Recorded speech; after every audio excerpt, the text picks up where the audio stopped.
Hello there, welcome back. Great to see everyone. Hope your holiday season was awesome. I know my holiday season was. I hope you guys were able to get yourself all set up for this new year. 2018 should be an awesome year for everyone.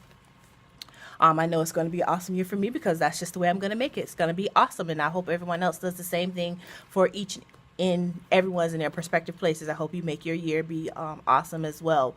Whether you got yourself with some New Year's resolutions, some New Year's goals, or just some new outlooks on life, getting yourself ready for a new, different perspective. I hope that everyone is ready for what 2018 has in store for them.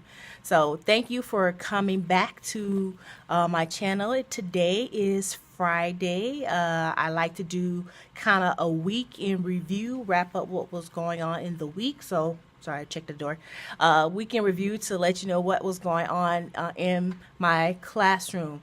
So the last time I vlogged, I'm pretty sure it was, yes, right before we went on winter break, telling everyone to be, happy and safe, and, just be aware of your surroundings. So now we have been in school for a few weeks. We came back the second week in January, so that was the week of the 8th. Yes, the week of the 8th. They had school on the 9th, so they didn't have no school on the 8th. So they had 4 days in that week. That particular week was tests, getting yourself back into the groove of things. The students were only in school for 4 days. We took, hi, sorry about that. I had to go check on something right quick. So that particular week, the week of the 9th, we took the second diagnostic in our iReady program. That's that mid of the year diagnostic, the one that should be able to compare how were you from the beginning of the year when you took that first assessment versus now that you've been in the program for multiple weeks. You've been working on different activities, reading comprehension, vocabulary. So now we want to know how are you doing now in comparison to that first assessment that you took weeks ago. So the students were working on the second diagnostics, and ideally, when you take a diagnostic assessment, it's lengthy, so it takes a little bit of time. So it pretty much took up the majority of the week. That's how long it took for my students to get that assessment done. And I prepared the students to the best of my abilities, letting them know that this is the second assessment, this is the expectation, and you should be going up. Whatever score you got last time, I should see an improvement. You should be going up from that last score. So after the assessments were done, some students got to see their scores one-on-one individually. As a whole, I told everyone that this is what I was looking for. You doing improvements. You've been working on it for such a long time. That's what I expect to see. After the assessment was done, the students had to work on another interim assessment.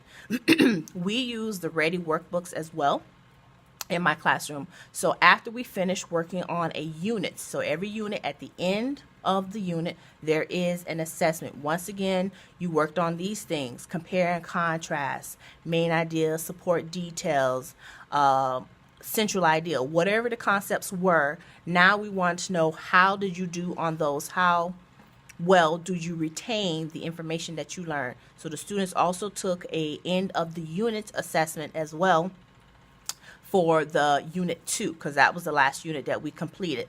After they did the mid-year assessment in iReady, they took a second unit or unit 2 assessment from the Ready workbook. So when they came back to school, they were pretty much doing diagnostic and assessment. So they had quite a bit of things on their plate. It wasn't a lot of activities on their plate. They just had some lengthy things that they were working on. So we finished up that first week back, and now here is this week. This is the second week that we've been back from school, and the students this week were resuming some normal daily activities, which is when you first come into my classroom, you're working on your bell work, whatever the activity is for that day. For the bell work, the students were working on that. After they did the bell work, we were working in our collections, our HMH collections books. Each group is doing a different story. So now we're on Mammoth Shakes and Monster Waves. We are also on Big Rocks Balancing Act And then the last group is working on what is the horror genre. So that's what we've been working on. This time I took a different approach for note taking for all my classes. I gave them kind of a outline or model what they're going to be using for writing their notes, because the expectation is by now you've been in school for several weeks and you should know how to write notes better than what you're writing. Also, the expectation is your handwriting, your penmanship. I need to read what you're writing. I should not have to come up to you and say, come here. What does this say?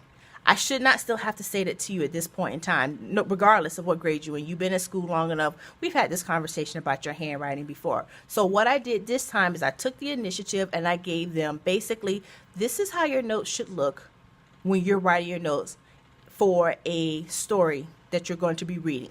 This is what I'm looking for. This is the expectation. So we went through the process of how the notes are, how they're set up, what's on the notes, things that they need to do. And then there's a section on the notes that they're going to add in, because them just being told from my perspective on this is what I expect from you, this is what you need to learn, is not enough. I need them to do it from their perspective too, because the best way that they're going to learn the story is for them to write down what they can recall from their own thoughts in their own words. So there's also sections on their notes that they have to do that. They have to tell me things I learned. So I give them the opportunity as well. So as we're going through this story, this particular time frame, this is the note process that we're going to be using, the note-taking process that we're going to be using. Whatever the concepts are that we're doing, whatever the comprehension is, cause and effect, figurative language, main idea, support details, sequential evidence, whatever it is that we're doing, this is the note-taking process that we're using for this particular week. So we also have to continue working in the iReady program. It never stops. And lo and behold, guess what prompted up on the iReady program? Dun, da, da, da, a growth check. Yes, it did. Poor things. They just tested out. But oh well, that's what happens. So the growth check prompted up, and I reminded the students that the growth check is not designed for you to take forever. It's not. So I told them their goal, their motivation is that they cannot leave my room until it's completed. Now, mind you, my students are in here for quite a bit of a time, so they got enough time to get it done. So that's what their goal was, and for the most part, everybody, I would say a good 85%, everybody got it done exactly as instructed. So a little motivation goes a long way. It really, really does. This week, I'm in the process of grading lots of papers. I have lots of things to go home with me. You can see my backpack over there. Yeah, it'll be full of papers in just a little bit. I'm getting ready to leave here shortly. I got some activities that I need to take care of outside of the classroom, but that's what's been going on thus far with us. Next week, we have a nice full week. We got 5 full days, 5 fantastic days next week. We also have our book fair coming up. It is always interesting when the book fair comes up. Last year, when we had our book fair, it went really, really well. I was very, very proud of my students. I didn't have no behavior issues. Everybody went in there, did what they need to do. We didn't have to worry about anyone being pulled out or taken away because you didn't know how to act. No. We didn't have any of that going on. My students were well behaved, so I'm very proud of the group from last year, and they participated by purchasing items, things that they wanted or needed. So this year our book fair is going to be next week, so I can't wait to see what's going to happen with our book fair that's going to be coming up next week. So I want to thank everyone for coming and watching my channel. Make sure to give me the thumbs up, like, share, and subscribe to my channel. You guys have a great weekend. I'll talk to you later. Bye.